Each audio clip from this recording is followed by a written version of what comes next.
to meet you. Good evening. Thank you, everyone, for being here.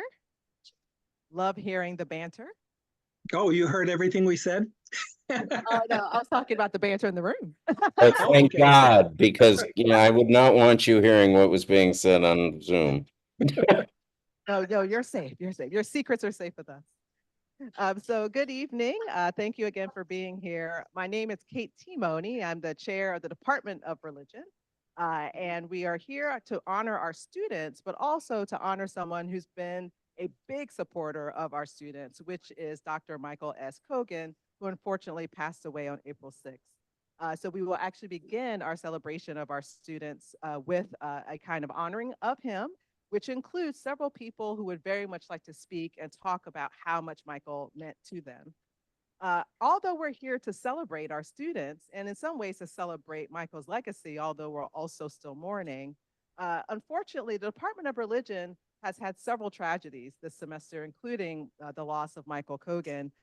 Dr. Mark Clatterbuck, who is also a current professor in our department, lost his son on February 27th to suicide. And so we just wanted to, as a community, to be able to share that. And you're going to see toward the very end of our time together, you're going to see a QR code. And that QR code is not only to support the legacy that Michael wants to have continue in supporting student scholarships, and you can contribute to that if you like. There's also going to be an opportunity for you to contribute to a fund, which will also support many of the organizations that Dr. Clatterbuck's son, Ash, was also dedicated to. And Dr. Clatterbuck also very much wanted his son's death to be an occasion for us to think about how we can build a more kind of verdant, a more ecologically friendly world, and one that's not nearly as hostile to transgender students like his son. And he also wanted to be an opportunity for people to educate themselves. And so you'll see at the very end of our time together a slide with a QR code. They'll have three. One will be to donate to the Dr. Kogan's fund, and one will be to support the fund for Ash Clatterbuck, as well as a QR code to be able to educate yourself more about LGBTQIA rights. So even though, again, this is a time of celebration, we did want to take the opportunity to honor those that we've lost that have been close to our department. So what we will do now is start our time together by honoring Dr. Kogan. We will then honor our students who have been able to become a part of TAC, which is Theta Alpha Kappa, which is a honor society. And so we have some students we're honoring with that way tonight. And then we also are very, very happy and pleased to be able to offer 4 scholarships this evening. And so we will also be able to honor our students in that manner before we are able to recept. And so there'll also be a reception at the end of this after we very quickly honor our graduates. So thank you again so much for being here. And we're going to go ahead and start our honoring of Dr. Kogan. By the way, for those of you who knew him, and I actually was able to watch a live stream of his funeral service in early April, and someone there, I believe it was his cousin, indicated that over the summers he would plant roses at his parents' summer home. And from what I understand, I did not have the opportunity to meet Michael, but from what I understand, he was a fan of roses. And so we have these yellow roses here. Oh, wonderful. So without further ado, we're going to go ahead and start with the several people who will be speaking in honor of Michael this evening. We will have first 2 online with Dr. Irvin Neves, and then I'll be followed by Mr. Sam Bolshoy. And so Mr. Bolshoy is an adopted student of Dr. Kogan's. He was not a Montclair student. He went to MIT, but sat in on a class that Dr. Kogan taught. We'll then be followed by Professor Lisa. And Lisa, I mispronounce your name say it for me, sweetie. Sarjays. Sarjays. I say Sarjeezy all the time. And I've known Lisa for quite some time. So Dr. Lisa Sarjays, who's also a former student of Michael's and has been a longtime adjunct in the Department of Religion and is a very, very beloved professor. That will be followed by Professor Kirk McDermott, who's the current chair of the Department of Philosophy. So for those of you who know, quick history, the Department of Philosophy and Religion used to be a single department, and then they actually split. And so we thought it would be very important for someone here who's currently with the Department of Philosophy to also speak to their memories of Michael as well. And then that will be followed by, and our last speaker, which will be Professor Dorothy Rogers, who is the former chair of the Department of Religion, and she's now the current chair of Educational Foundations. And she will also read the Mourner's Kaddish at the end. So that will be the order of those who are honoring Michael. So without further ado, I will turn it over to our two speakers on Zoom, starting with Dr. Irvin Neves.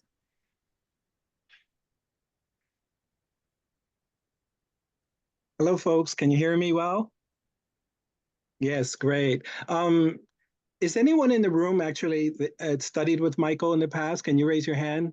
Oh, wonderful. Okay, great. So I'm gonna be a little bit long-winded today, so I apologize. I'll try to be funny and not bore you to death. But when my own father died on January 6th, and he was buried actually on his birthday, January 14th, how poetic.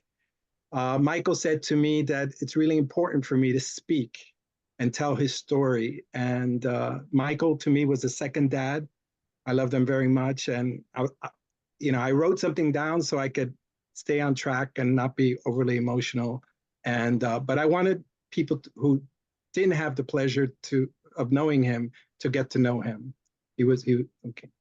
So Michael was the kindest, most loving and humane person who was and will always be irreplaceable.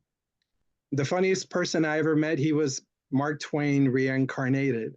And for those of you who never had a chance to meet Michael in person, I'm going to hold up a likeness. And Michael and I argued about whether or not this likeness was truly resembling. This is the cover of a Confederacy of Dunces. And Michael was actually much more handsome than that. Here's the cover of Michael, dashing gentleman on Stroll magazine. So really elegant person. But he ended up calling me 5 years after I gifted this book. I thought he would refuse to read it. He called me, he said, laughing. He says, this book is the funniest book I've ever read in my life. My sides hurt is a scream. And Michael was always funny, always gentle, even to strangers he met casually, unless you were a really, really bad waiter. And some people laugh there, so but he was human after all. Somehow when Michael and I were together, and I'll stay on script now, as was probably the case with many others there in the room, funniest things happen. For example, when Michael and I were at a Charleston, South Carolina restaurant, a young waiter who was serving us a flambé dessert, and he almost burned us when he lit the flame, asked us, do you gentlemen mind if I conversate with you? And Michael said, please do. The waiter turned and asked, what's your name, sir? Well, I'm Dr. Michael S. Kogan. And the waiter confused Michael for a medical doctor and said, oh, you're a doctor. I want to be a doctor. I'm just fascinated by death. And we tried to suppress our laughter. And Michael said, I would hope that as a future doctor, you would be more fascinated by life than by death. The young waiter looked at us blankly at first, and he joined us in the laughter. Since that first night at that diner, we playfully referred to that diner as the diner of death. So there are so many wonderful moments in life that we shared, and some of you have shared with Michael, that Michael would like to call the infinity of the point that extends inwardly into one's soul. He talked about two kinds of infinity, the infinity of the line that extends outward, and the infinity of the point, that depth dimension, Michael liked to call it. Those little movie or TikTok life moments that make life sublime and divine. Such was Michael, fascinated by life, but always in conversations about death. For Michael loved to say, there are many paradoxes in life, like the infinite God becoming incarnated in the finite Christ. And the fact that when one is living, one is dying. And when dying, one is living. Death and life never truly meet. Michael loved paradoxes and sometimes contradictions, like he placed on his Jaguar car a bumper sticker of Bernie Sanders next to a decal of the Southern Confederate flag, and which, everyone has their feelings about. But for Michael, truth was not in the what of existence, not the what of a particular philosophy. As you know, it was the how of one's relationship with the divine, with people. And paradox or not, Michael saw himself as both a Yankee New Yorker and a Charleston Southern gentleman. And I always called him, Balzac and Cyrano de Bergerac. I thought the man of panache. He once went to a sermon where the rabbi spoke of the religious experience. And it was such a beautiful way to sum it up. And Michael embraced this view of being always already open, ownerless open, to be ownerless open. What a lesson. For over 42 years, Michael gifted time and laughter to me, an infinity of the point, but to many others there. And I want to, speak of a few people that were very important to Michael. They're listening now through Zoom, and I want them to feel they're there as someone mentioned my name at Michael's funeral after he passed away April 6th. I wasn't able to be there. And just hearing my name mentioned meant a lot to me. So I want to honor these people here. Some of you are in the room. Important people like former student Dr. Mario Berra, who was originally from Cuba and was like a son to Michael, who reminded me via email today, which I almost would have forgotten, of Michael's great love of T.S. Eliot. He taught courses there at Montclair. And a favorite line from Eliot's Chorus from the Rock, the God shaken in whom the truth is inborn. Beautiful line. Beloved people, former students like Patrice Taylor, former student Professor Lisa Sargis, who will speak today, Sam Bolchoy, who will speak after me, and you'll listen to if you're still awake. Jessica Henry, Dr. Kate Temoney, who carries on Michael's and her own holy mission at Montclair, the late Fred Brusco, Stephen D'Amico, Deanna London, Vincent D'Amico, Thomas Nast, the late Mr. Matthew Dennis, a good friend of Patricia Sargis. I'm mispronouncing your name as well, my apologies. Ms. Kim Harrison, Ms. J. Rosemary Moss, another student of Michael's, the Southern Belle Suzanne, Michael's maternal and paternal family and Charleston friends, his brother, his best friend, the late Barton Kogan, the beloved cousin William Theodore and son Jeffrey. He had a lot of stories of the Theodore family, his cousin Andrea, and his cousin from the father's side, Bernie Burnett, the Krolowiches. One of Michael's relatives was a 3-star general in the Second World War, and so he always told great stories about that. The beloved Miss Harriet McDougall, who was a great love and support at Michael's hospital bedside. When Michael passed away, she was there with Mr. Charles Green, who was amazing with Michael. The beloved Dr. Alice Miller of Montclair English Department, which I went when I was very young. I met her, and she is yes, you're as beautiful today as you were then. So hello, Alice. The beloved late Toby Stein, who wore great hats. Toby, I have very fond memories. Michael loved you as well. So let me know. The beloved Camille, who is to Michael dear friend and soulmate. Dr. Naomi Liebler, Dr. Stephen Johnson, whom Michael so respected as his theologian and great friend.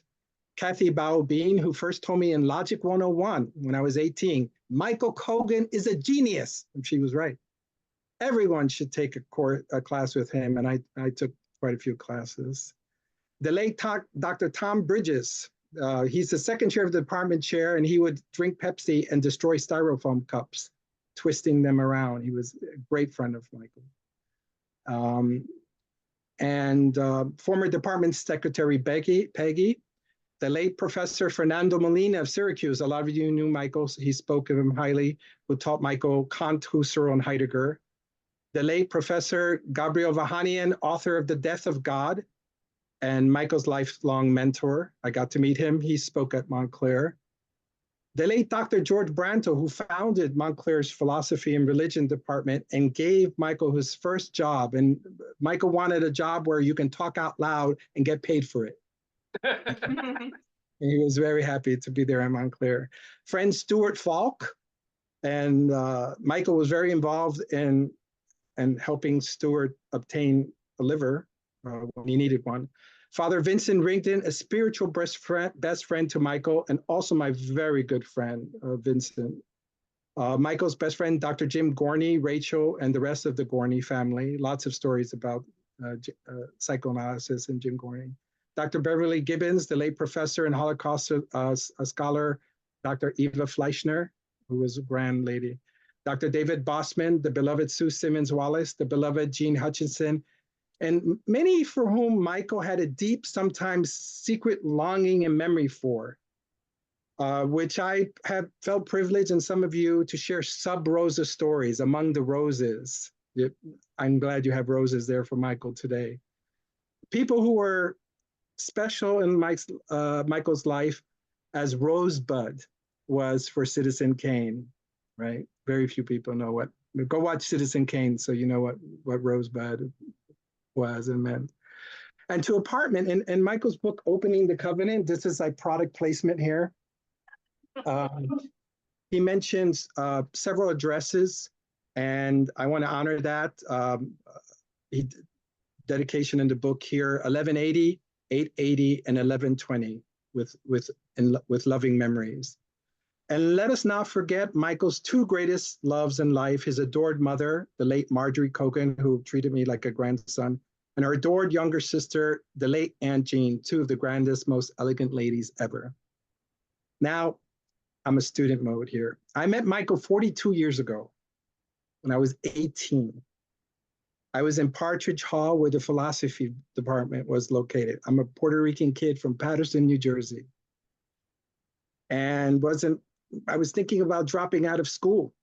I didn't feel that smart, even though I did okay in high school in the inner city. And as I was walking past the classroom that was like 2 doors down from where the department was located, I heard a voice, Cogito ergo sum. I think, therefore I am.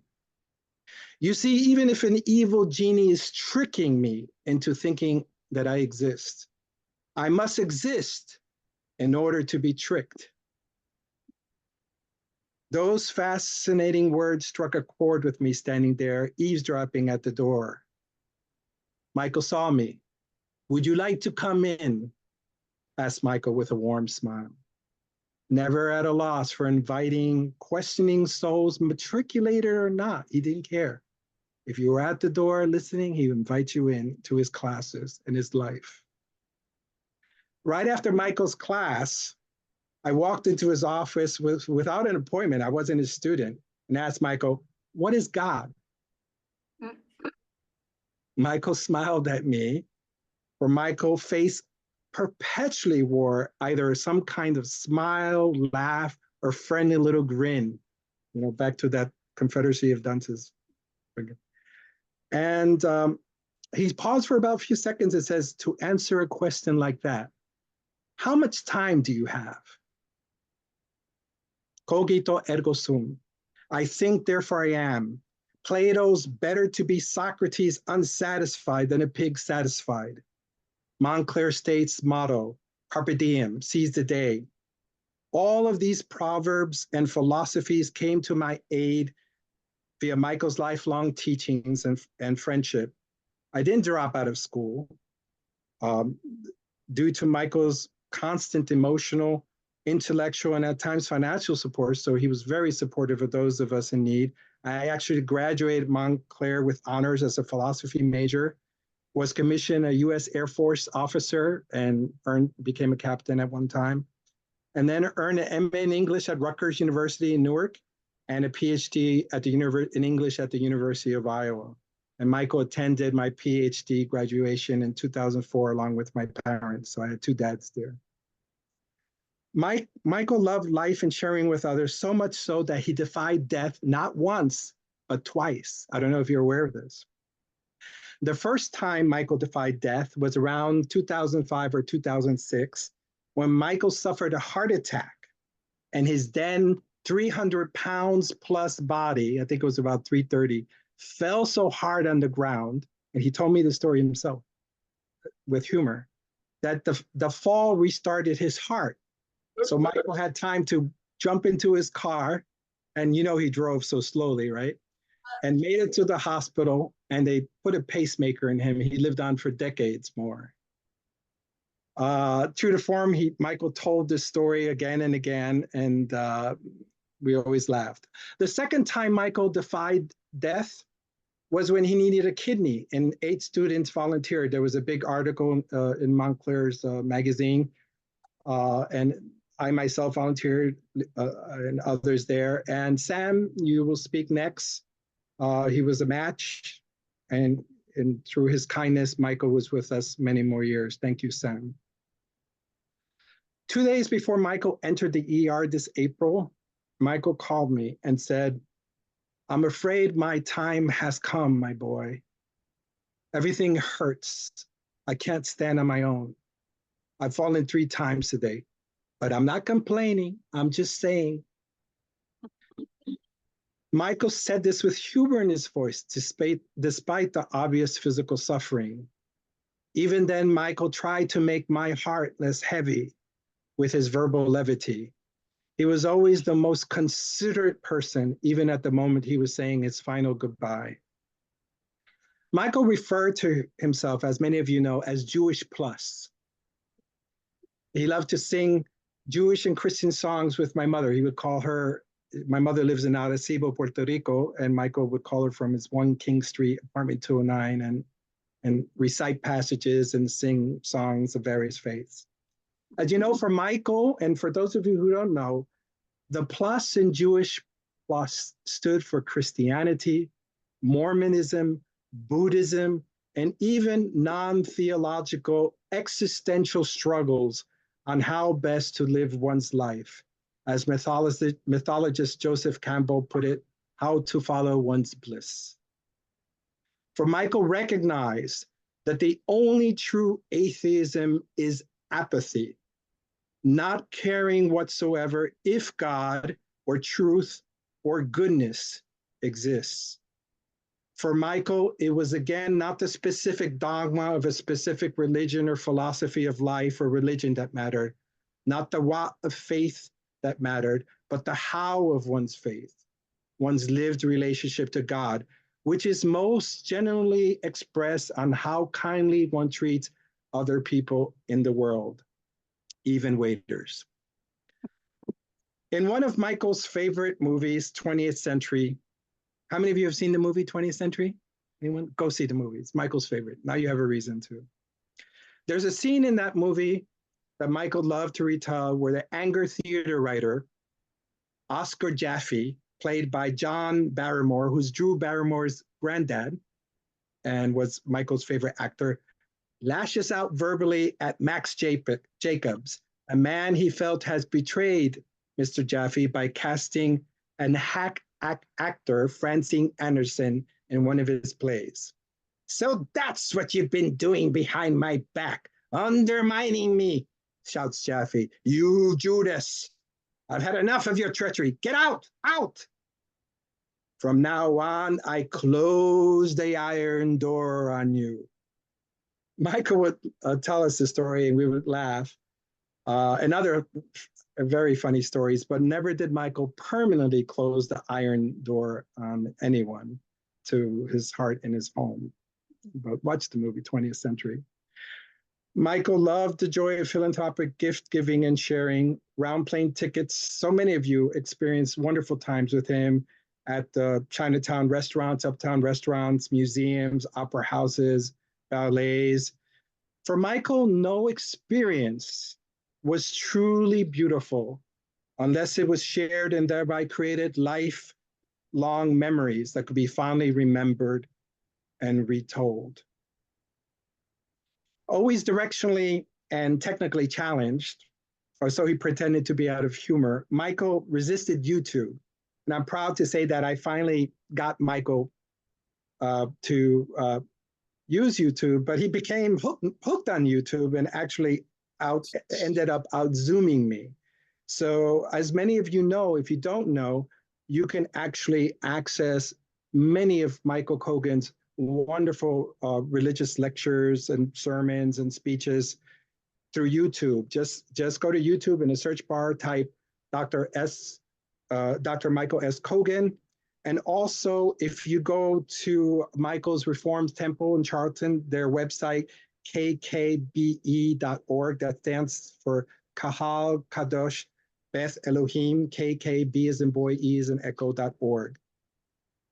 You'll be able to access wonderful Michael lessons.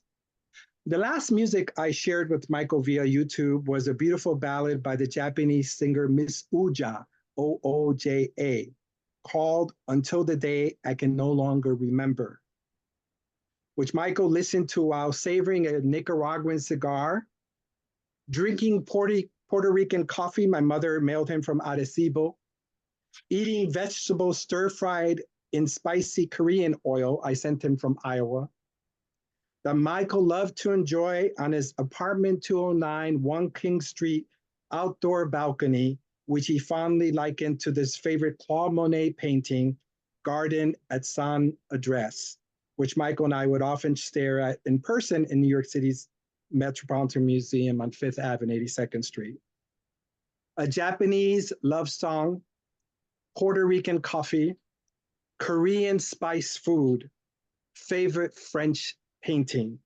Michael's soul and life was so universally embracing. I'm almost done. True prayer is song is the motto of B'nai Jazrin, a Reformed synagogue on the Upper West Side Michael and I visited often. Michael loved the music of Pavarotti, Gili, Caruso, Ethel Waters, Edith Piaf, Paul Robeson, countertenor Russell Oberlin, German leader Maestro Wolfgang Holzmeier, whom I introduced Michael to, although he says he introduced me to Wolfgang Holzmeier, Simon and Garfunkel, African Gullah chants, and many other voices from heaven. For Michael, poetry, like music, was also a form of prayer. And for over 42 years, Michael would recite poetry to me, to you, over the phone, in his car where you couldn't jump out. Beautiful poetry, like this talk. Theodore Retke, William Carlos Williams, T.S. Eliot, Wallace Stevens, Yeats, Edna St. Vincent Millay, Lawrence Ferlinghetti, Vachel Lindsay, Shakespeare, Dylan Thomas, and many other poets. But of all the poems Michael cherished, including the many wonderful Bible passages Michael often recited from memory, there's a little children's book Michael gifted to me during my last of 6 or so visits to Charleston on May 22nd, 2018, that eternity of the point, called The Little Island by Brown and Weisgard, a little children's book that Michael loved and led to Michael's first religious experience at the age of 5. And Michael writes about that product placement again in his book, Opening the Covenant, on pages 191 to 193. Great book. I actually had not read the entire book. And somehow I said to myself, I got to tell Michael I read this book. And I sat down and I read it in 2 days and told him. And I feel so happy that I was able to do that.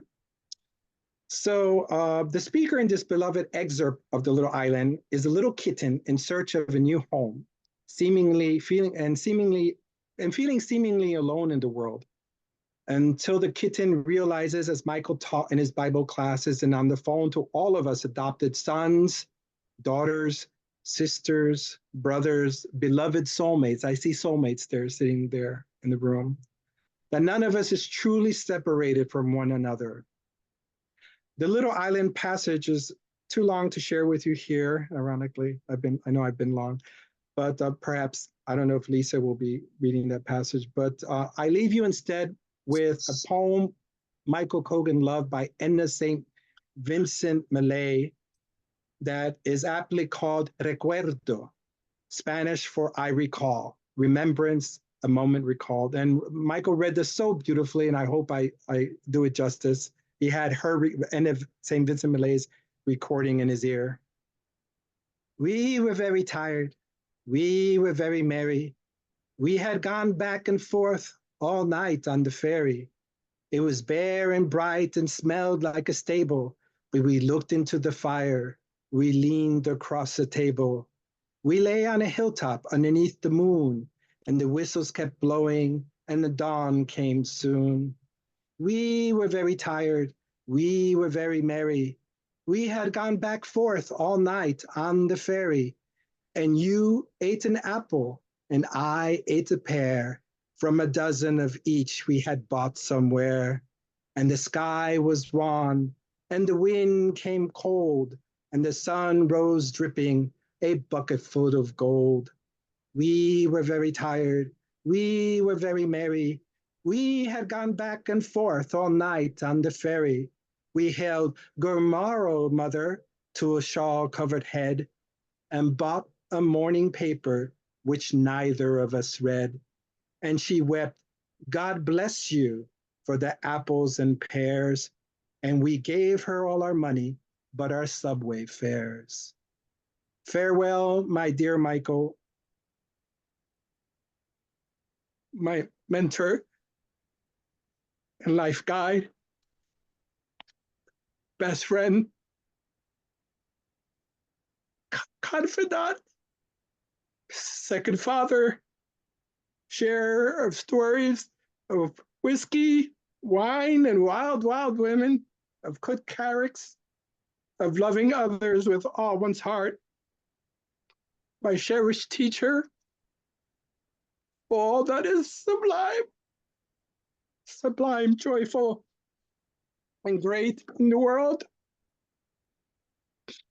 We all loved you, and we'll miss you until the day we can no longer remember. That is, until our own last living breaths, as Miss Uja sings in the beautiful Japanese ballad we last shared. Thank you, Michael, for all you were. It will continue to be, and all are too brief. Michael Kogan enriched lives. Thank you.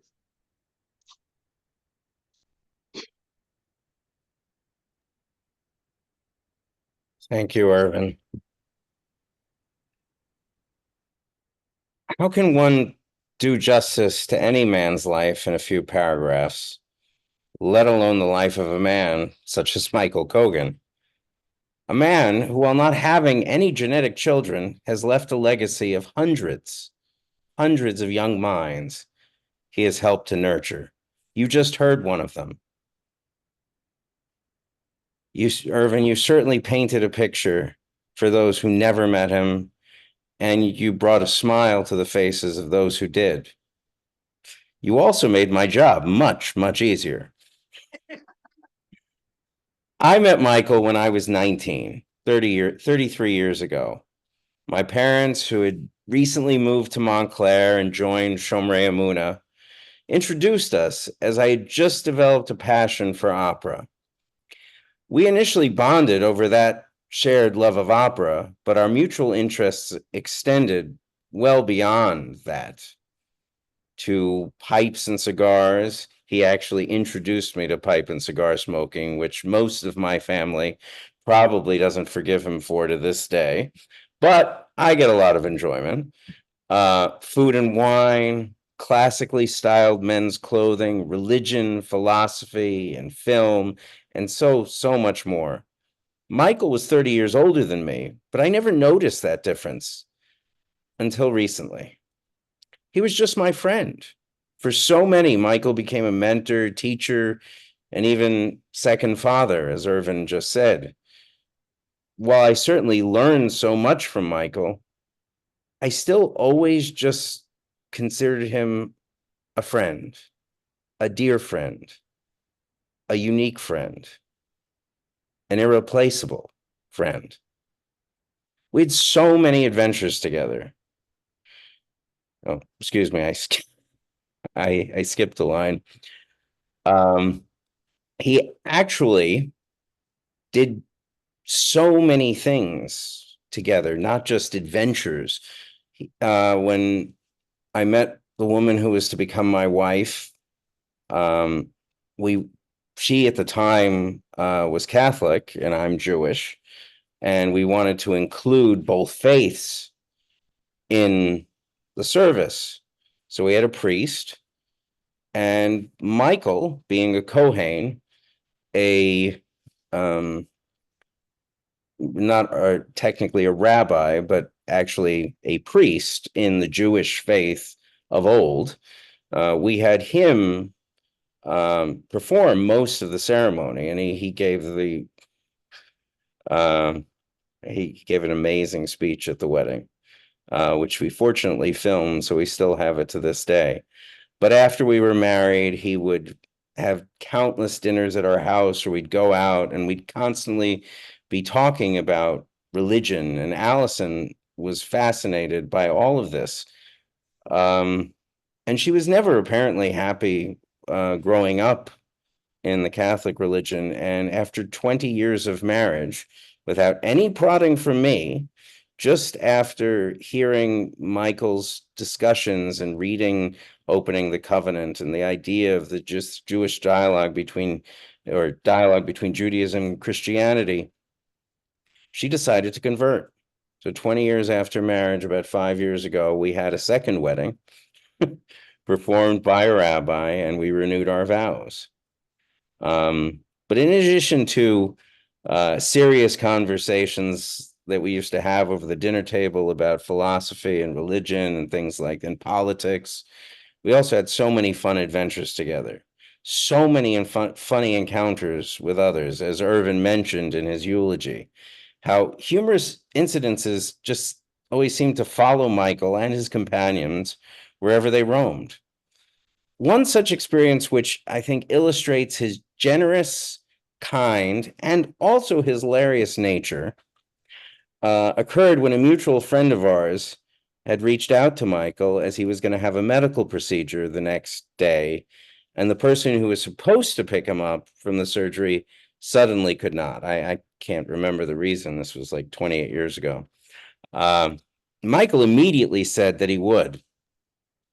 But Michael and I had opera tickets that night.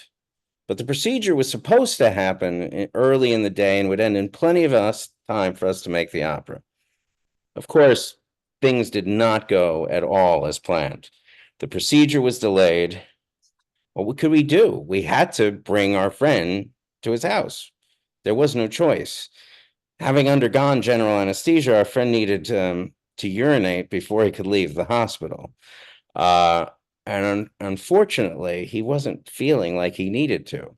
Michael, however, didn't want to tell him the predicament we were in because he didn't want to make him feel bad that we were missing out on this evening at the opera because we were going to had to bring him home.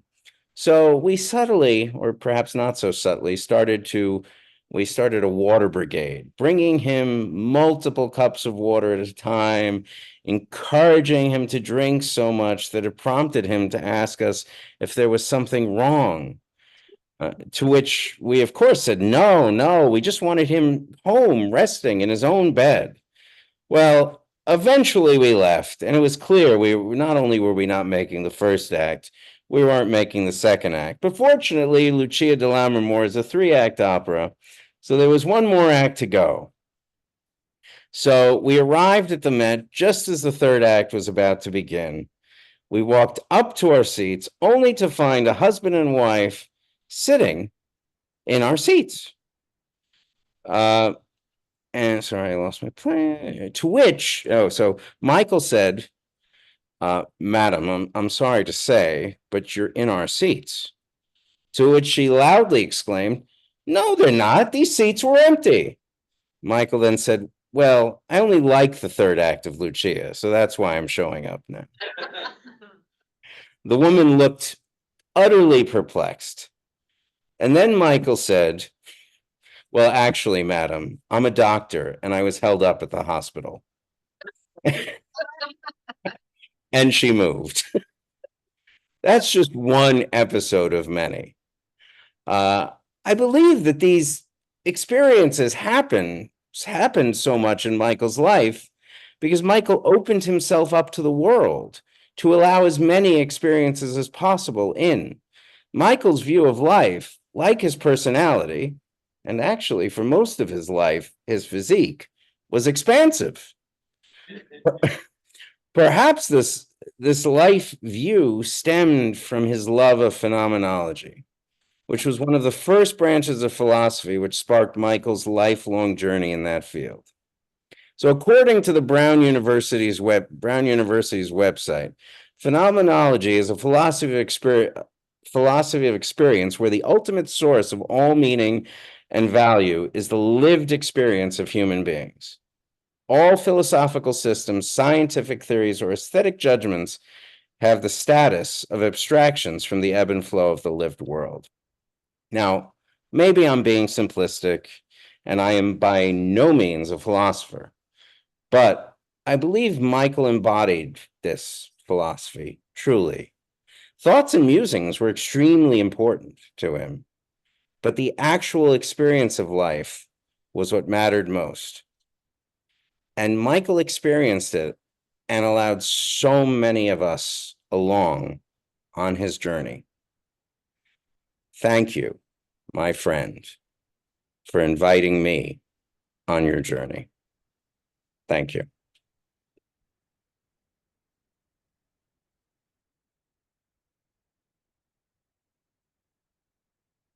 This time, I'd like to invite Lisa to the front.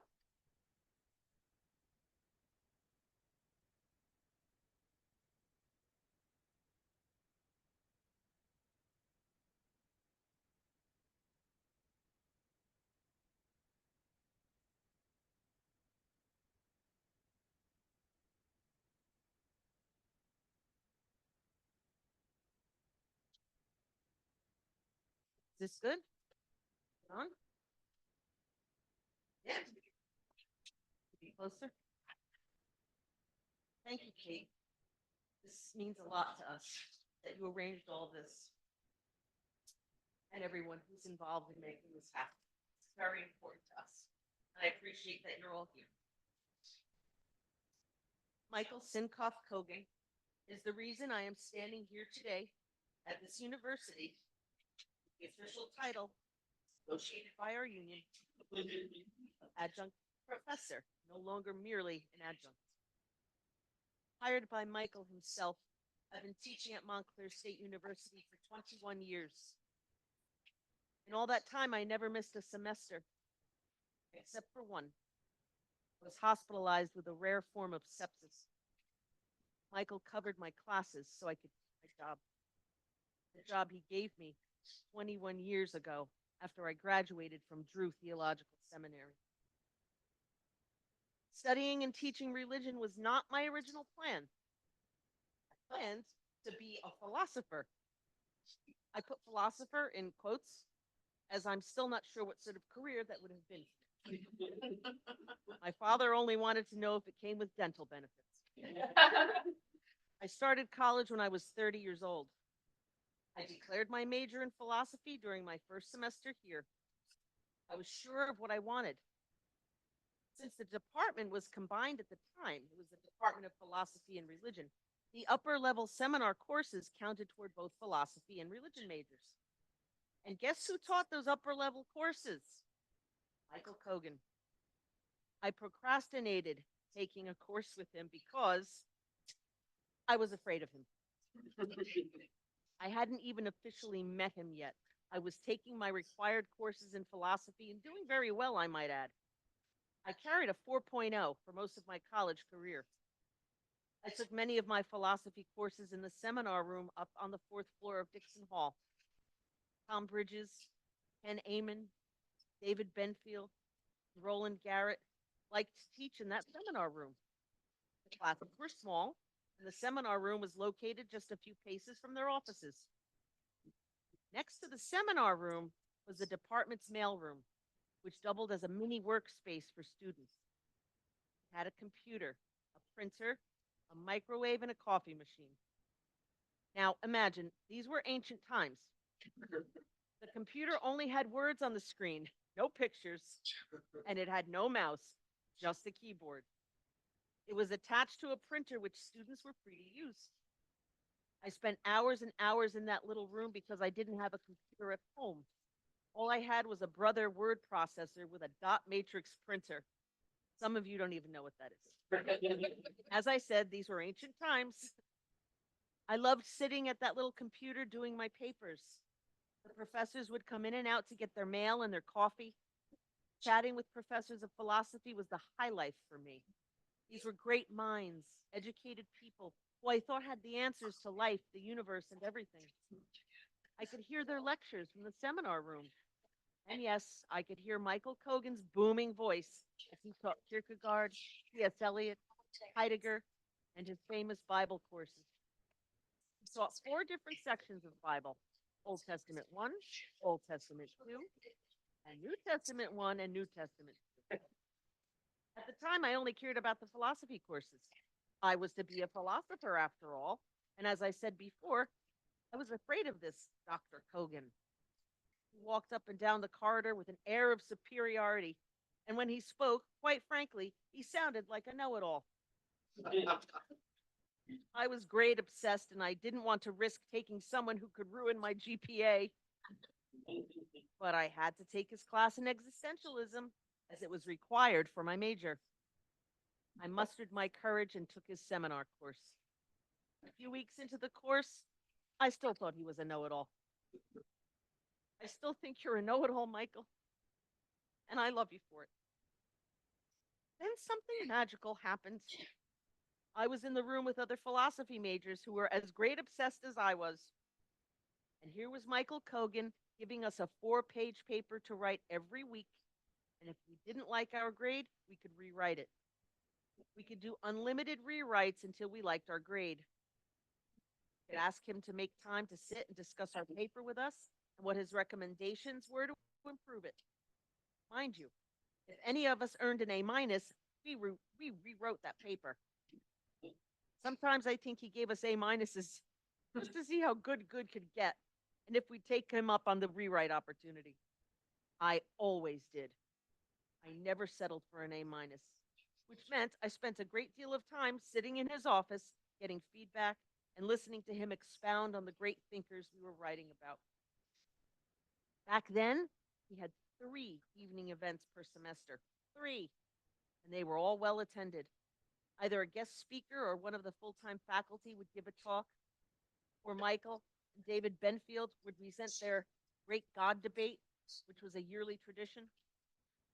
After each evening event, we'd all go back to Michael's house for refreshments and to continue the discussion. Michael would give us Xerox copies of hand-drawn maps, get us from campus to his house. Except these were ancient times. No GPS. I still have one of those maps. Some of you remember that downstairs sitting room filled with over 2,000 books, fabulous art, sterling silver Torah scroll finials, a rare sculpture of Sarah joyfully lifting baby Isaac in the air, and soldiers. Hundreds of toy soldiers. Small metal ones, accurate to the detail. Not all of them were military. We had a diorama of the Exodus from Egypt, complete with the Ark of the Covenant. I knew every inch of that place. Why? When it was time to paint his walls that had become stained with years of cigar smoke, he trusted me and Lily with the task of hiring a team of students, packing his books, pulling everything away from the walls, cleaning, covering his priceless collectibles, and photographing every inch of the place. This was back before digital cameras. We used Polaroids. Ancient times. So we could put everything back just as it was. You see, he moved rather quickly from being the intimidating figure who paraded with superiority through our corridors. Over the course of my undergrad years, Michael became a cherished mentor, friend, advisor, like a second father to me. He nurtured and encouraged me the way my own father couldn't, though he wanted to. I took every one of Michael's courses. We joked that some of us were minoring in Kogan, or as Dr. Robert Price called him, the prophet Koganaya. At that point, I had taken so many courses with him, I had inadvertently acquired a minor in religion studies. Michael took us on field trips, legendary outings into New York City. He drove like a maniacal cabbie, weaving in and out of traffic along the Manhattan streets. And we always got good parking because he created parking spots where there were none. Many times we went to St. Thomas Anglican Church on Fifth Avenue, where we heard the world famous choir of men and boys, Sound of Angels, truly. We both loved the different arrangements of In Dulce Jubilo whenever they performed it. He took us to First Presbyterian Church of New York City to hear Handel's Messiah a number of times. We went to services at the gorgeous Central Synagogue on Lexington in Manhattan. We all held hands and sang at Temple B'nai Jeshurun for their musical Shabbat service. At Christmas time, we stood outside in the freezing cold for the lighting of the Park Avenue trees and sang carols, Michael singing with gusto, off key, of course, in front of Brick Presbyterian Church across from the building of his childhood. Frozen to our bones, we'd clack our way back to his Volvo and dash back down Fifth Avenue, wave at the Rockefeller Center Christmas tree, and end up at Lord & Taylor to view their animated window display.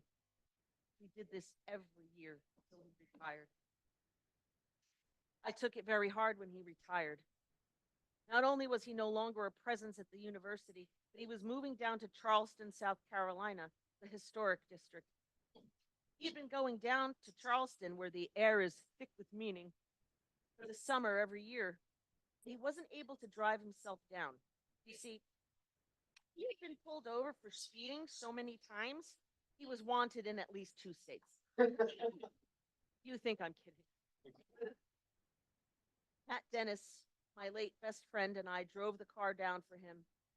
And every time we drove through North Carolina, we'd recount the story of him getting pulled over for speeding. The officer asked Michael why he was in such a rush. Michael said he was just hurrying on his way to Fayetteville. The officer replied, "Ain't nobody in a hurry to get to Fayetteville." There continues to be a warrant out for Michael's arrest. When it was time for Michael to move to Charleston permanently, Lily and I had to find places for over 3,000 of his books. We did take a few hundred down to Charleston, but that wasn't even a dent in the number of books Michael had. I think it took 10 people, multiple cars, and several trips to get those books over to Lackadair Academy, where they still may be trying to sell them at their annual book sale to this day. We helped him pack up and move. He let us take many of his famous tchotchkes as mementos. These are some fine tchotchkes. I have one of his Buddhas, a marble lingam and yoni, some of his wall art, most gorgeous ashtrays, and the well-recognized chrome ice bucket that sat on his bar downstairs for those memorable evenings. I also have the mousetrap cheese board and the bathroom geode, which is now in mine. We literally sat at his feet to listen, learn, and sometimes argue with him. He said that he hoped heaven is like that. Endless intellectual discussions about great ideas with all the great thinkers of history. He surely was one of them. It's so painful. This is my 4th eulogy in 3 years. I lost both my parents, my best friend Matt, and now Michael. As the last of Michael's furniture was loaded onto the moving truck, except for one chair, which Michael sat in awaiting his ride to the airport, I remember how deeply sad I felt. The dismal echo of that place, now empty, yet still smelling of leather and cigars, was one of the hardest goodbyes. He joked that he was going down to Charleston to die. He even showed me his hand-drawn designs for his gravestone. "Michael," I screeched at him, "you mustn't speak of such things." He laughed. Life, death, meaning, God, that's all we ever spoke about for years in that seminar room and in his house. Why would I suddenly be averse to talking about it now?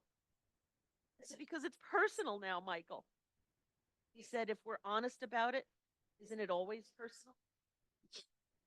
Whenever I wrote to him or spoke with him on the phone, I told him that his teachings live on in me, not only in me, who he helped me become, but also my students. I teach them the concepts of religious exclusivism, pluralism, its opposite, and inclusivism, the middle way between them. I teach them his concept of just because I'm right doesn't mean you're wrong, his inclusivist approach to interfaith understanding. I tell them about the days of yore when we sat in the garden and sang French Taizé hymns, the music of unity and peace. Friends and I fondly remember when we celebrated Robert E. Lee's birthday every year with procession and ritual cake cutting, cake made to order as a replica of Lee's house. And how, as Michael mellowed with age in later years, he combined the party with the Reverend Dr. Martin Luther King's birthday. I can't believe he's gone. I thought we had 10 more years of life with him. We thought we had all the time in the world, but alas, the world runs out of time. I'm only saying goodbye to him because he forced me. He forced me to say goodbye by leaving. I'm not ready. I wasn't ready to say goodbye to his house in Little Falls or him when he moved down to his beloved Charleston, and I'm not ready now. April truly is the cruelest month.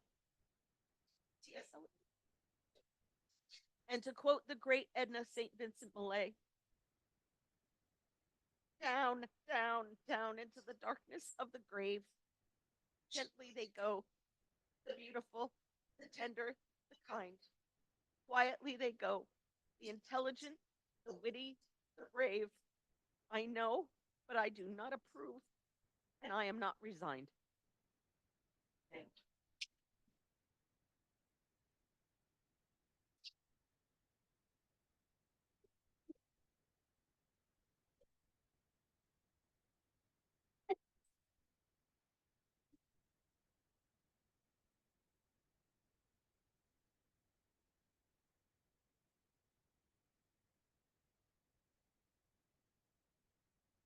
I'm currently the chair of philosophy.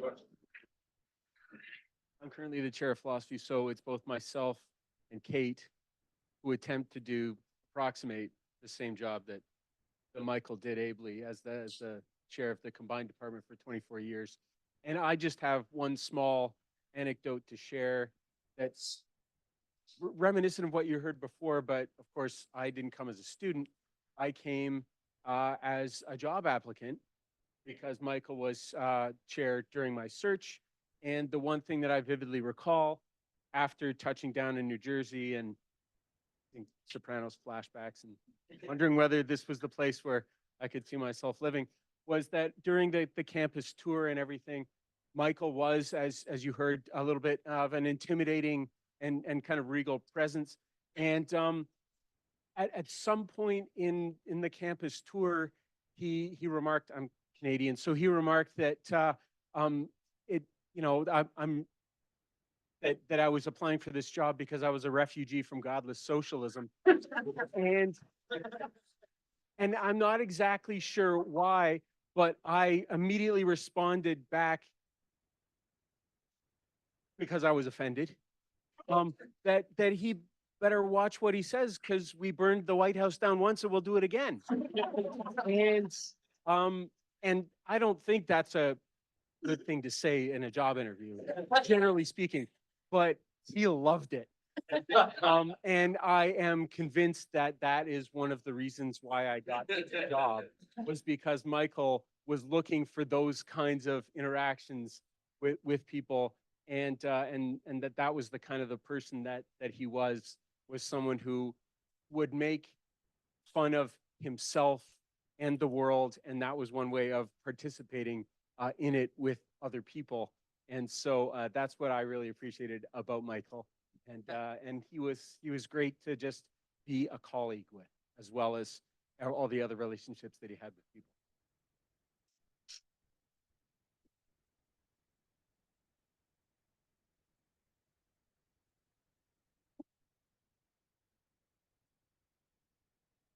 closing act. There's so much said and felt, and you couldn't help but feel it too, no matter how well you did or didn't know Michael. He was really an intellectual and spiritual force to be reckoned with. And I started this, and I had about a page and a half, and I thought, I haven't even scratched the surface. How can I even get somebody who can't be contained down on paper, right? So I kind of shifted gears. And I've given you a 10 top things about Michael list. I will say that he and I, he was deeply devoted to his own philosophical, theological, and political views, but he also liked a good intellectual sparring now and then, and he really wanted people to challenge him, and I respected that about him, because he and I came from such different places, and he grew up in sort of upscale New York with Southern heritage. I grew up in very low scale, no indoor plumbing, Maine.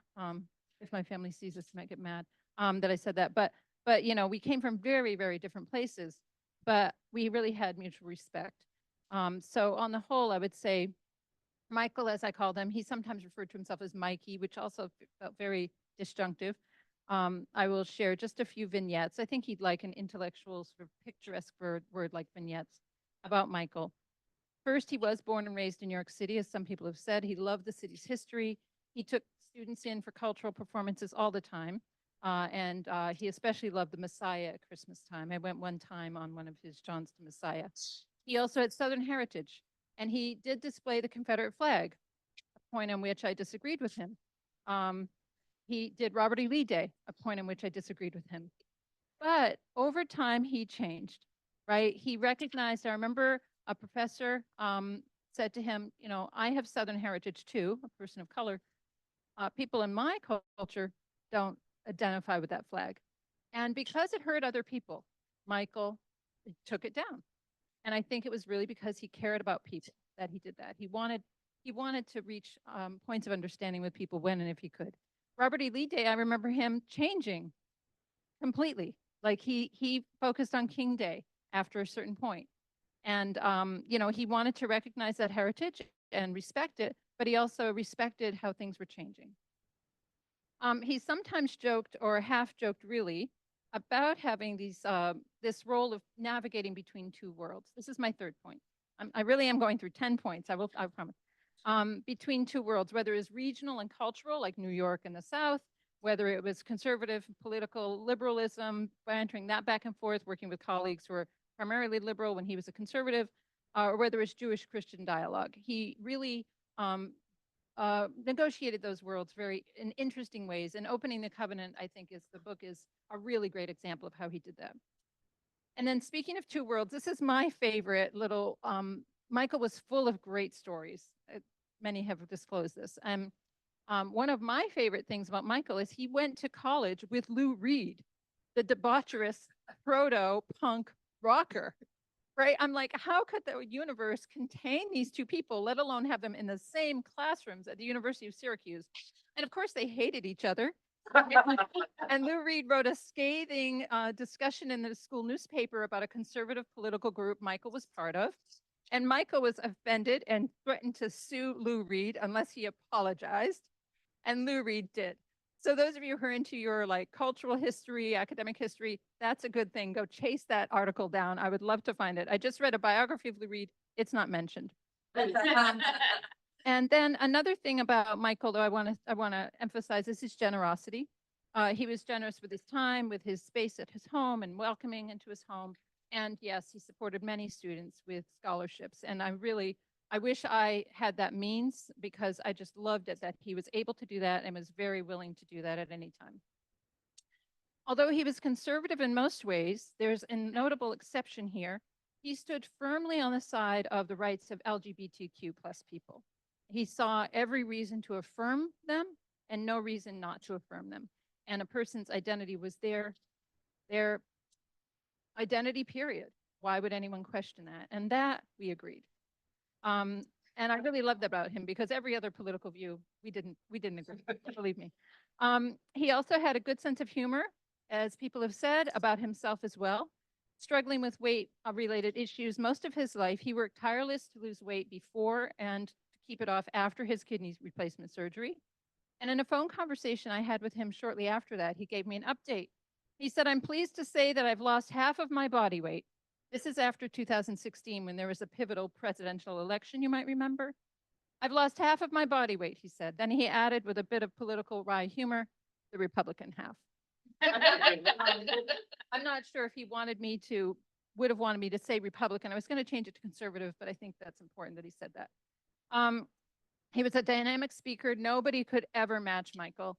And he reported with pride once that he was an activity he was involved with, an event. He was the main speaker. And the newspaper report said he spoke like a great 19th century orator. I thought that is absolutely Michael. I wish I could do the same. And I knew he loved it. He said, that's the best compliment I've ever had. Number 9, he loved sharing knowledge, whether it was of Heidegger, T.S. Eliot, Kierkegaard. No matter how many times I happened to remind him that, yes, I too had studied Kierkegaard, he would tell me all about Kierkegaard and how I should understand him. And he also loved the Bible. And this is number 10. Speaking of which, he loved the Bible as a form of literature and as a moral guide. He drank it in deeply, and he really loved so many of the stories within it. One of his favorites, at least as I remember him telling it, was Genesis 32, 24 through 30, where Jacob wrestled with a man, an angel, with God, and was renamed Israel after that moment. Israel, Michael was fond of saying, means a wrestler with God, a struggler with God, somebody striving for God. And that was an image he treasured, as he treasured so many moments within the Jewish tradition he grew up with and fully embraced as an adult. Incidentally, that's something else Michael and I had common. We started going to our religious services at the age of 12. Who does that? Michael, Kogan, and me. He insisted, and he became kosher when he was in college. He didn't grow up kosher. So I find that really interesting as well.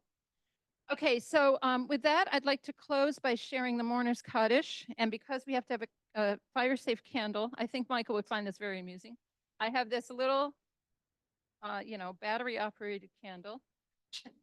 There we go, Michael. You would really love this. It's so corny, isn't it? But it works. You can see it, right? It's flickering. Okay. And with that, I will share the Mourner's Kaddish. That's a memorial prayer. Some people here are Jewish, so you'll laugh at my pronunciations, I'm sure. But that's a memorial prayer that's recited daily for the first 7 days after a person's death. And in some traditions, it's recited every day for 30 days. As a member of an interfaith family myself, I'll share the first and last lines. I will confess, after 28 years in an interfaith family, I have not memorized the prayer. Forgive me. But I will share the first and last lines, which are familiar to me in Hebrew, but I'll read the remainder in English. And I will also mention that there is often a prayer for candle lighting itself, which people who are Jewish would have remembered, and I didn't. Forgive me. But the first line is Yikdal Yikdash Shemei Rabbah, which means exalted and hallowed be God's great name in the world. And it ends with Oseh Shalom Bimrovav Ya Oseh Shalom Vakol Israel, which means may the one who creates harmony on high bring peace to us and all of Israel. I think in the spirit of Michael's understanding, Israel is symbolic of the whole world. The region perhaps as well, but definitely the whole world. There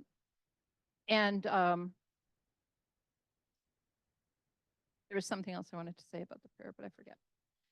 So the prayer in English is, exalted and hallowed be God's great name.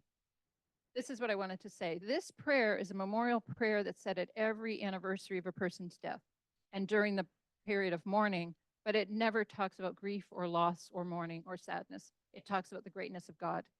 And Michael loved that as well. I went to the memorial for his mother after she passed away, and I remember him speaking very eloquently about that. Exalted and hallowed be God's great name in the world which God created according to plan. May God's majesty be revealed in the days of our lifetime and the life of all Israel speedily, imminently, to which we say, Amen. Blessed be God's great name in all eternity. Blessed, praised, honored, exalted, extolled, glorified, adored, and lauded be the name of the holy, blessed one, beyond all earthly worlds and songs of blessing, praise, and comfort, to which we say, Amen. May there be abundant peace from heaven and life for us as all Israel, to which we say, Amen. May the one who creates harmony on high bring peace to us and to all of Israel, to which we say, Amen. Michael, we remember you. And thank you for those who were here from the department who didn't know Michael at all. He really was a great presence, and I'm glad you could learn about him through this event. Thank you. Kate?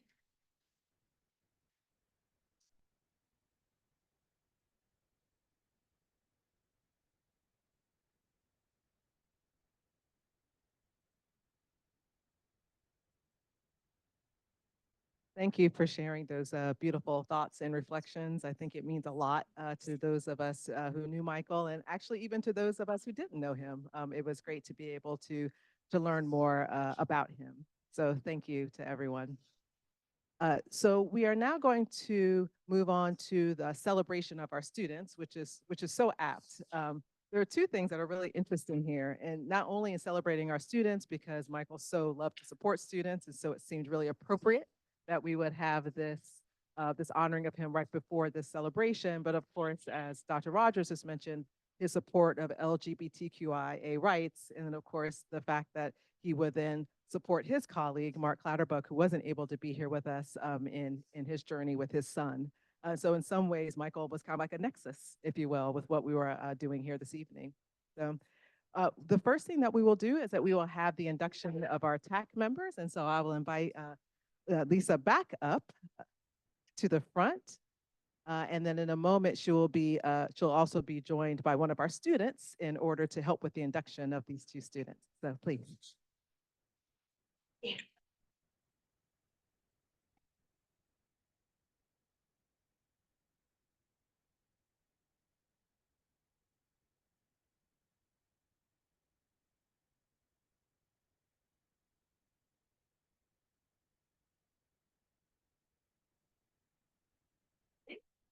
Name again is Lisa Sarges. I am a Montclair State University alumnus.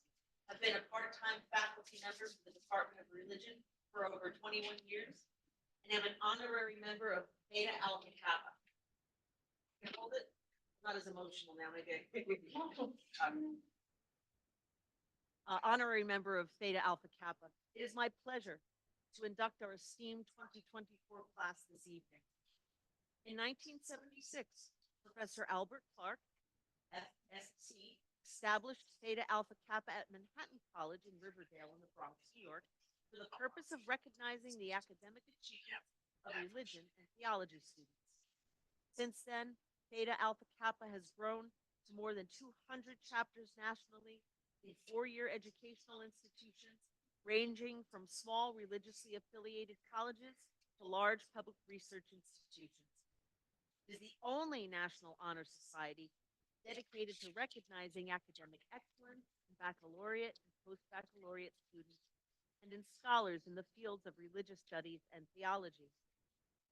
Theta Alpha Kappa maintains a vigorous national program of scholarship awards, fellowship competitions. Primary publication, the Journal of Theta Alpha Kappa, offers an annual prize and publishes an outstanding student paper. Membership also fulfills one of the requirements for entrance at the GS7 level in many professional and technical positions in federal service. Moreover, Theta Alpha Kappa is a member of the Association of College Honor Societies and a related scholarly organization of the American Academy of Religion. In 2014, 3 students founded the Montclair State University Alpha Lambda Chi chapter. Nosrin Laxar, Jamie Summer, Michael McCarthy, Dr. Kate E. Temoney is the current faculty advisor. Eligible inductees in the Lambda Chi chapter must have completed at least 3 semesters at Montclair State University, have earned 12 credits in religion, have earned a 3.5 GPA in religious studies, and a 3.0 overall GPA.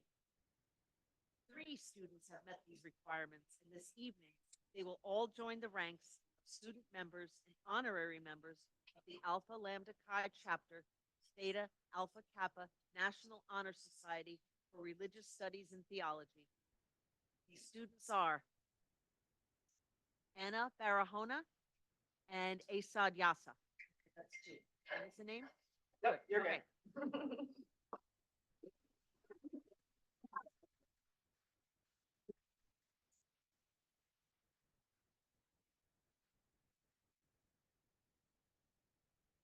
Anna Barahona is a sophomore from Highland Park, New Jersey. She plans to continue working for the Office of Residence Life. Will begin a new undergraduate teaching assistant position with the Department of Religion during the 2024 academic year. She is grateful not only for this opportunity, but also for other opportunities the department has offered her. Anna plans to increase her on-campus involvement in student clubs and organizations, such as LASSO, as well as to continually balance her academic life while seeking leadership positions.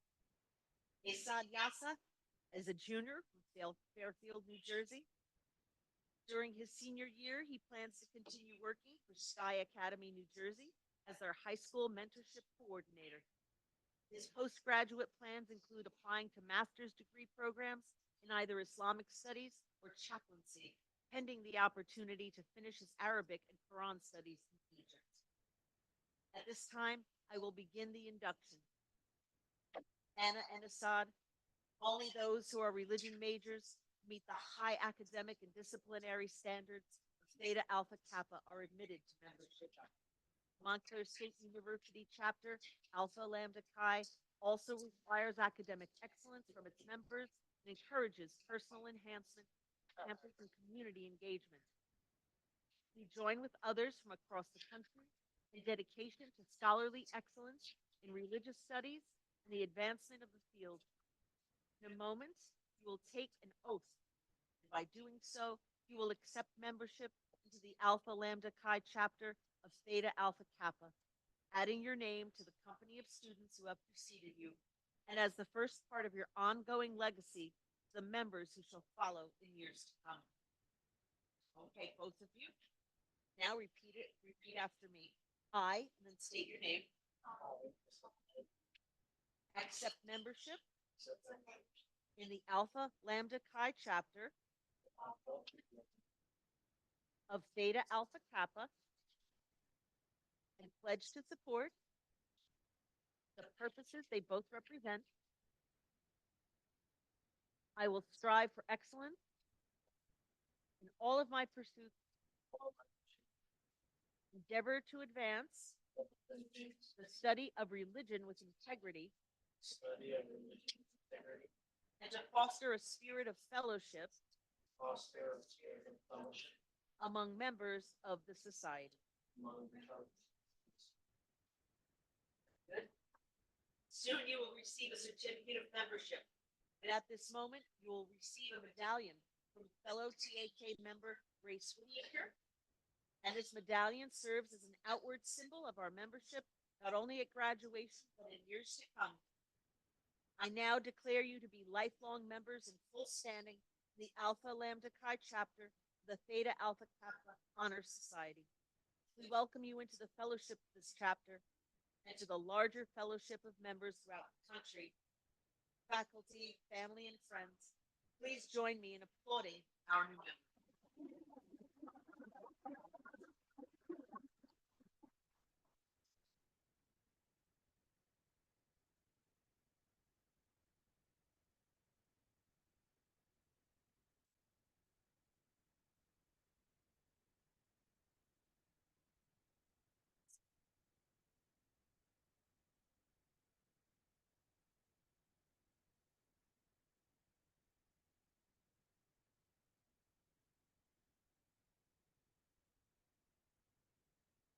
There's a book that has all the members' names in it and their sign.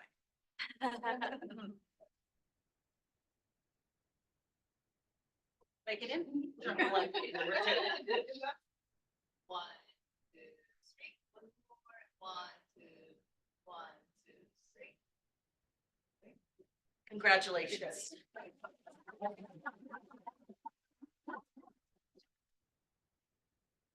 Give them their. Who's a scholarship?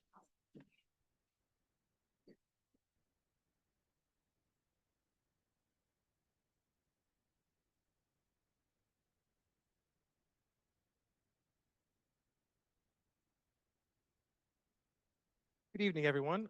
My name is John Sabosley. I'm a faculty member in the Department of Religion. I'm also the ad hoc tech guy. That's why you can see me back here messing around with the camera and all of those problems with the camera. My fault. But now it is my privilege to announce the Janet Holt Scholarship winner of 2024. The Holt Scholarship is named for Janet Holt, one of the first students to graduate with a degree in religious studies when it was first established as a freestanding major in 1980 at Montclair State. Ms. Holt was a student of Dr. Michael S. Kogan, who was memorialized tonight, and she was greatly inspired by him. She was a young woman with cerebral palsy and as a result was wheelchair bound. The Holt Scholarship is made possible through the generosity of Ms. Holt's parents who established the scholarship to honor their daughter's courage and tenacity after her death. Recipients of the Holt Scholarship must have completed at least one semester of coursework at Montclair State University at the time of application, completed a minimum of 3 religious studies courses, and hold a cumulative GPA of 3.2 or higher. Recipients must also remain in good academic and disciplinary standing while holding the scholarship and are encouraged to pursue personal growth through participation in campus and/or community activities. This year's recipient is a senior and first-generation Dominican American minoring in NAIS, that's Native American and Indigenous Studies, which they will tell you they find quite rewarding. Their favorite class thus far is Understanding Religion, which they took with Professor Mark Clatterbuck in spring 2022, and cite this course as the reason they eventually declared the NAIS major. They've learned so much through community-engaged learning, along with creating friendships with fellow undergraduates through the NAIS Club. They're also the new president for the Dominican Student Organization on campus and hope to use their role to create more connections for the NAIS Club and are excited to see what the next semester brings. Everyone, please join me in congratulating the 2024-2025 recipient of the Janet Holt Scholarship, Darieli Surio Janeo.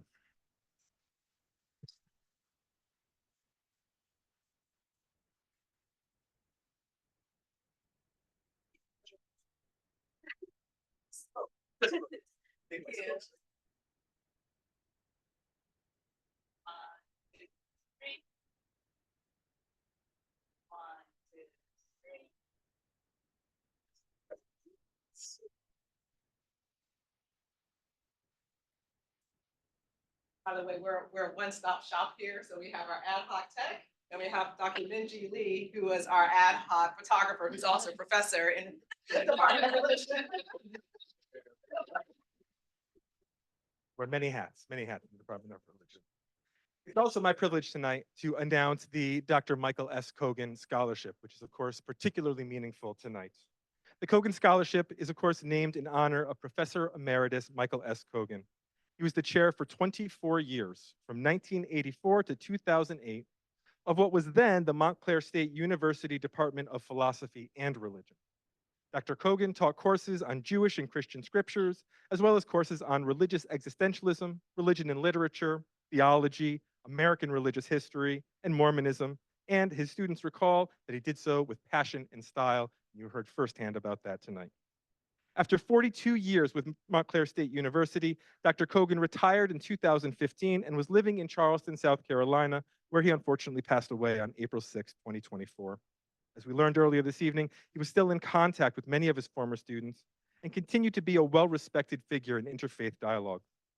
The Kogan Scholarship is in recognition of Dr. Kogan's legacy as an inspiring professor and colleague and is made possible by donations from Dr. Kogan as well as from alumni and former department faculty.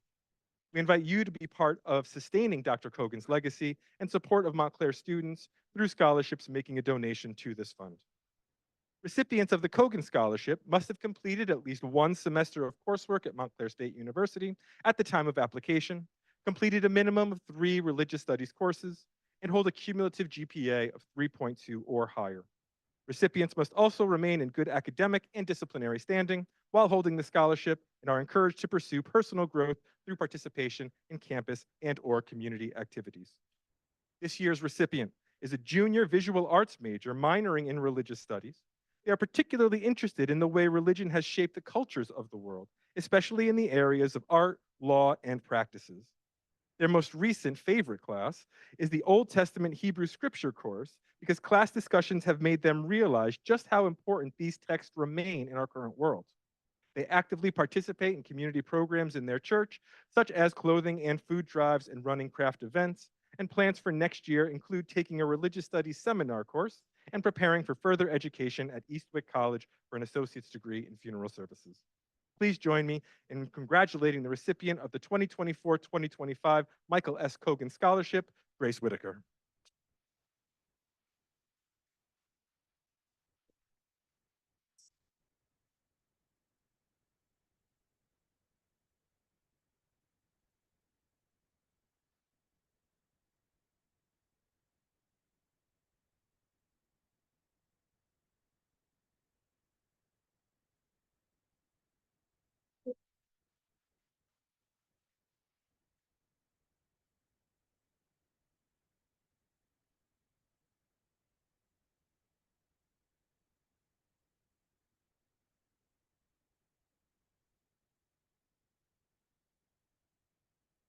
Now we will have our presentation of the Dr. Marianne Pines Scholarship. Due to the generosity of Dr. Marianne Pines to Montclair State University and the Department of Religion in 2000-2008, the department annually awards a scholarship to an outstanding religious studies major or minor. Dr. Pines received a Bachelor of Arts degree from Montclair State University in 1947 and majored in Latin and speech pathology and minored in theater. She earned her PhD in speech pathology at Pennsylvania State University in 1958 and was internationally known for her expertise in the treatment of stuttering. Born on February 22nd, 1927, she was a lifelong resident of Edison, New Jersey, and at the time of her death on December 13th, 2014, she was a professor emerita of speech pathology at Douglas College at Rutgers University. Recipients of the Pine Scholarship must have completed at least one semester of coursework at Montclair State University at the time of application, completed a minimum of 3 religious studies courses, and hold a cumulative GPA of 3.2 or higher. Recipients must also remain in good academic and disciplinary standing while holding the scholarship and are encouraged to pursue personal growth through participation in campus and/or community activities. This year's recipient is a junior from Fairfield, New Jersey, who transferred to MSU from Bergen Community College. This is about to sound really familiar, what I'm about to say. The student also happens to be currently enrolled in my religious ethics course this semester, where they're an active participant in discussions and submit thoughtful assignments. During their senior year, they plan to continue working for Sky Academy, New Jersey as their high school mentorship coordinator. Their postgraduate plans include applying to a master's degree program in either Islamic studies or chaplaincy, pending the opportunity to finish their Arabic or Quran studies in Egypt. How good is our memory? Do you remember who this is? Please join me in congratulating the recipient of the 2024-2025 Marianne Pines Scholarship, Isad Yasa.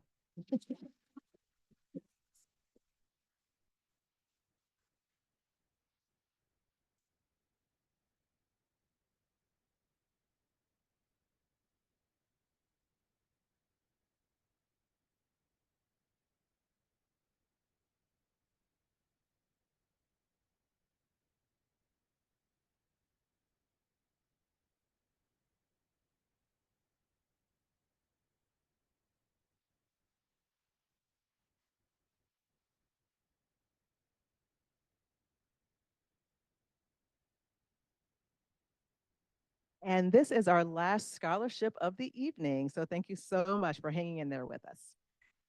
The Lees Book Award is named for Dr. Michael Lees, who earned his PhD in Global and Comparative Education and MA in Contemplative Religions and Buddhist Studies, and BA in Environmental Studies and Indigenous Traditions. His research efforts continue to examine the use of spiritual pedagogy, contemplative learning, and eco-literacy in the classroom. He has been teaching Religions of the World courses for 22 years, as old as I am, and has been an adjunct professor at Montclair State University since 2010. He is the author of the recent book, Religions of the World, Spirituality and Practice, which represents a labor of love writing during the pandemic and is a body of teaching engaged practices and scholarly research that he continues to pursue. The heart of this book provides the groundwork for the basic foundational practices found within each tradition, covered as it relates to the personal, social, and ecological spectrum of what he calls, quote unquote, spiritual equiliteracy, or learning how to read into the meaning making of human activity using the head, heart, hands, and spirit. It has been humbling for Dr. Lees to use this book in his Religion of the World classes, and the book award is funded by the donation of all the royalties that he earned in using this book, and in recognition of Montclair students and the Department of Religion. Recipients of this award are recently declared religion majors or religion or NIS minors, Native American and Indigenous Studies, who demonstrate promise in the study of religion. This year's recipient is a sophomore transfer student double majoring in psychology and religious studies. So was I. I was also religion and psychology. Their interest in religion involves studying near-death experiences, religious psychology, and the work they have done with the local Ramapo tribe. They are a member of the Native American and Indigenous Studies Club, and their goals for the upcoming academic year involve working more closely with local Indigenous peoples, taking an independent study, seeking research opportunities, and joining next year's summer field school. As someone who has always been called to religion but has never known how to fulfill their passion, they are grateful to have found the Department of Religion and faculty, and may I also include our adjunct professors, which are phenomenal, who have guided and inspired their journey. Please join me in congratulating the 2024-2025 recipient of the Michael Lees Book Award, Cassidy Cooney.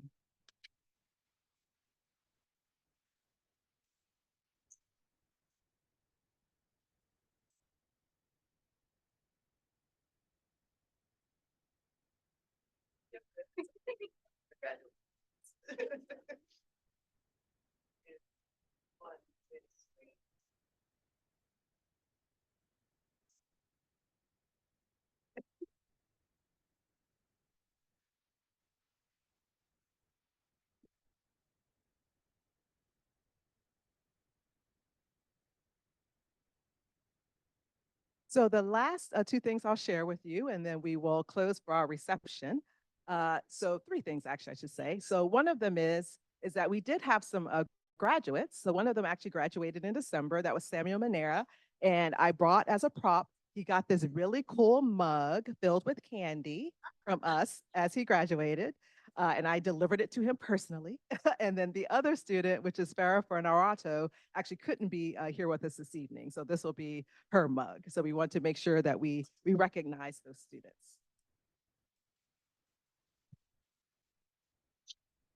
So I want to also thank Tia Franks and Evelyn De Jesus Quiles for all their help in preparing. And as promised, these are the QR codes for anyone who may want to donate. For the Kogan Fund, you will just have to click on the QR code, and then under designation, you'll scroll down to other, and then a field will pop up where you can type in Michael S. Kogan Fund. And then for those that would like to support LGBTQIA efforts, which are also the same organizations that Mark's son Ash supported, you can click on this QR code. And as I mentioned before, Mark and his family very much wanted people to educate themselves. And so if you're interested in learning more about LGBTQI issues and about the resources we have, that's this last QR code all the way here to your right. So what I will end with is actually what we typically begin an event with, which is a reading, and it's very short, a reading of the land acknowledgement, which Dr. Mark Clatterbuck was actually a part of crafting. And with that, we'll end and we'll fellowship and we'll have some refreshments. So thank you all for your patience and for being here, especially the faculty of the Department of Religion, including the full-time as well as the adjunct professors and all of those who really loved Michael who came here, as well as all of you online, of which there are many who attended online. So I'll close with this land acknowledgement. We respectfully acknowledge that Montclair State University occupies land in Lenape-Hoking, the traditional and expropriated territory of the Lenape. Doing this without my glasses, bear with me.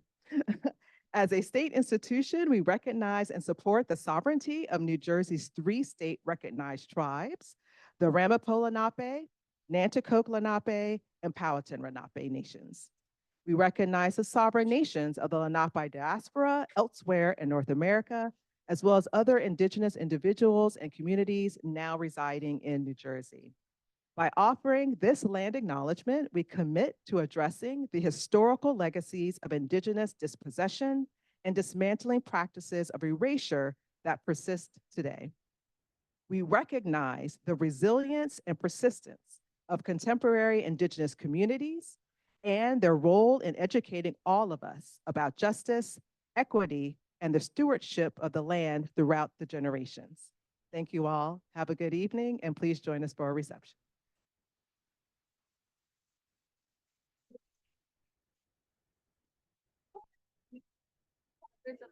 Oh, yeah. We had the. No problem.